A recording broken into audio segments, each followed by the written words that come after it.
Hello, we are broadcasted from in the basement at an undisclosed location.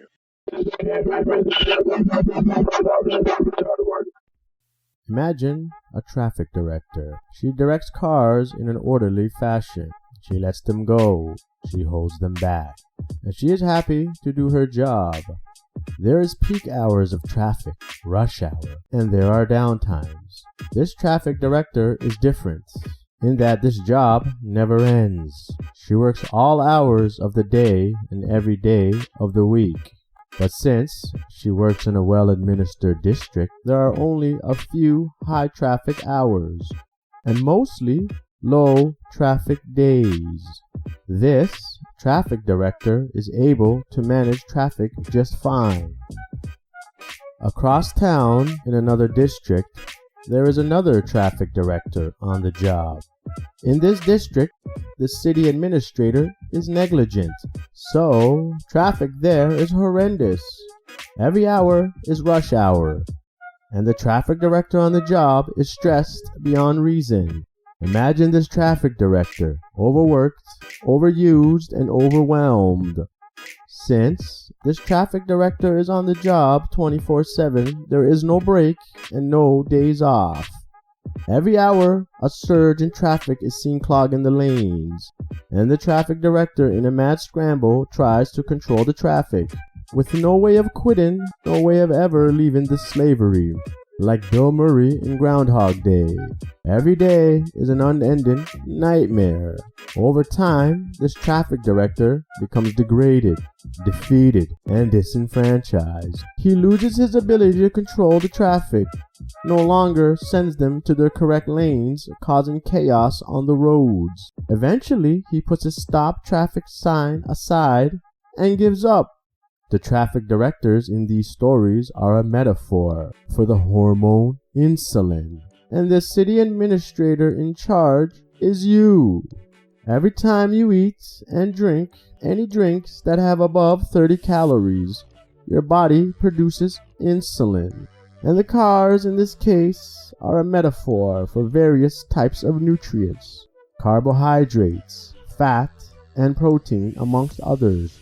They must be shuffled into their correct lanes so that the body can uptake them into the organs and tissues that are the garages that they eventually park themselves in. Insulin is a hormone produced by the pancreas in response to food. Its role is to lower glucose levels in the bloodstream and promote the storage of glucose in fat, muscle, liver, and other body tissues. It is that traffic director I spoke about in such great length. When it is overused, it becomes incapable of directing that traffic and becomes insulin resistant. This is what leads to type 2 diabetes. Over time, diabetes can damage the heart, blood vessels, eyes, kidneys, and nerves.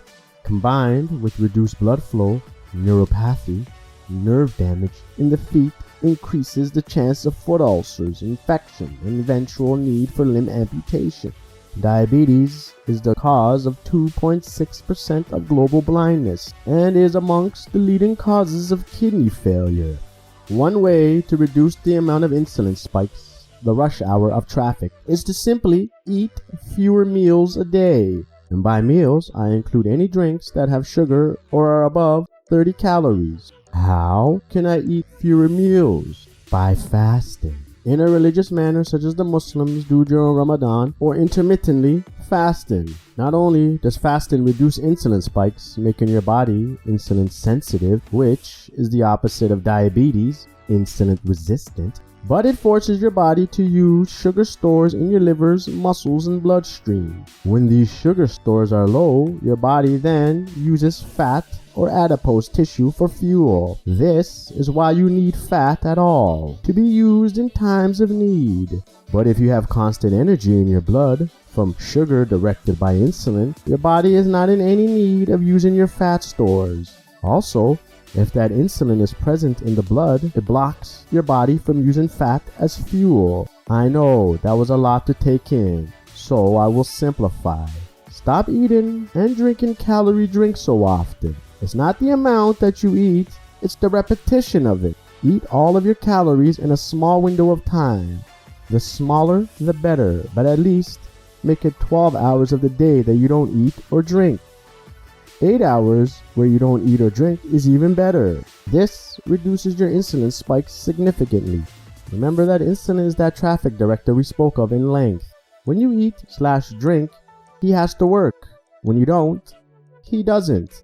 The less he works, the better he is at his job. The better he is at his job, the better the cars, nutrients, and roads, your body's systems, work. For those thinking, isn't this starving yourself? The answer is a resounding no. As long as when you do eat, you eat enough for your body's needs. So that means if you need 2,200 calories to be at maintenance for your weight, and eat 2 meals a day at 1,100 calories each, all within 8 to 10 hours, your body will be perfectly fine and you will not starve. I know, nobody likes math. I promise that this will be the last math that you hear in this video. I myself have been doing this for 6 years now, and I cannot live any other way. I skip breakfast altogether and drink water and black coffee or black tea. For those who drink diet soda, that works as well. The first few hours of my day are spent like this, and I don't eat anything the last 4 hours of my day. 4 hours after I wake up, I don't eat. 4 hours before I sleep, I don't eat. And 8 hours of sleep, we get 16 hours of non-eating and are left with an 8-hour eating window. But you promised no more math, KM Hemmans. I confabulated. But what about breakfast? Is it not the most important meal of the day? Well, if you sleep and then eat, you break your fast or breakfast. Your first meal is actually breakfast, regardless of the timing. But what about 3 meals a day? Well, that format was actually brought about by the new meal lunch, which was brought by standardized work hours of city life. Very recently, historically speaking, an early breakfast was lobbied by the food industry, by companies such as Kellogg's, you guessed it, to promote their products to your kids and make them a daily consumable product for profits. It tells you the daily percent of every macro and micronutrient in each label, except for sugar. There is no daily recommended dose for sugar. This is because big business won't allow your government to do so. I say all of this to say this. It is you who is responsible for your health and that of your children. Others are in it for themselves. Another benefit of fasting is that digestion is a very hard process on your body. Digestion turns chicken into you. It is alchemy. Now, I will also make alchemy by turning you into a subscriber. Stop what you are doing and hit subscribe. Now, you made it this far for a reason. Do it.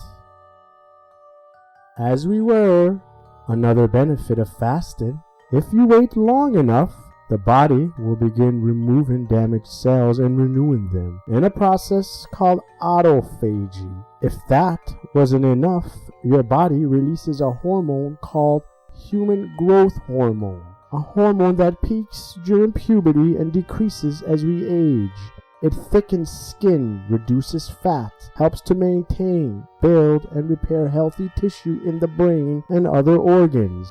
If there was a pill that could give the benefits of fasting, it would be sold in every pharmacy in the world. It would also put vast segments of the pharmaceutical and health industry out of business. This is why it isn't even discussed.